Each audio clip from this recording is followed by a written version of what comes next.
பல் பிடுங்கிறதுக்கெல்லாம் ஒன்றும் பெரிய பெரிய மருத்துவ செக்கப்லாம் தேவையில்லை. ஆனால் அவர் பிபி நார்மலாக இருக்கணும், சுகர் நார்மலாக இருக்கணும், கண்ட்ரோலாக இருக்கணும். அவருக்கு வந்து அந்த ஏற்கனவே இதய அறுவை சிகிச்சை பண்ணியிருக்காங்கன்னா ஆஸ்பிரின் குழப்பிடக்கிறதுன்னு சொல்லி இரத்த உறைவுத்தன்மைக்குரிய மாத்திரையே கொடுத்துருப்பாங்க. அந்த மாத்திரையை வந்து நிப்பாட்டி ஒரு 5 நாள் கழித்து டாக்டர்கிட்ட காட்டணும். ஒரு பொது மருத்துவர்கிட்ட காட்டினாலே போதும். அவருடைய பிபி சுகர் நார்மலாக இருக்குது, இந்த ஆஸ்பிரின் குழப்பிடக்கிற அந்த மாத்திரையெல்லாம் அவர் சாப்பிடலைங்கிறத ஒரு பொது மருத்துவர் சர்டிஃபை பண்ணாலே அதுக்கப்புறம் பல் டாக்டர்கிட்ட போய் பிடுங்கிக்கலாம். ஏற்கனவே முதல்ல பல் டாக்டர் காட்டணும். அவர் இதெல்லாம் நீங்கள் உங்கள் டாக்டர்கிட்ட காட்டி சர்டிஃபிகேட் வாங்கிட்டு வாங்கன்னு சொல்லுவார். அப்போ வந்து நீங்கள் காட்டிக்கலாம். அதுக்கு போய் நேராக இருதய செக்கப்பு ட்ரெட்மில்லு அந்த மாதிரி ஆப்ரேஷன்லாம் தேவையில்லை.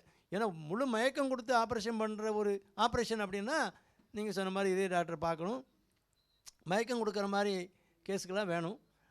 மற்றபடி பல் பிடுங்கிறதுக்கு பிரமாதமாக ஒன்றும் இதே டாக்டரை பார்க்க வேண்டிய அவசியம் இல்லை. பொது மருத்துவரை பார்த்து அவங்ககிட்ட ப்ரெஷரு சுகரு கண்ட்ரோலாக இருந்து அந்த இரத்த உறைவுத்தன்மைக்குள்ள மாத்திரையை நிப்பாட்டி ஒரு 5 நாள் கழித்த பிறகு பல்ல எடுத்துக்கலாம்.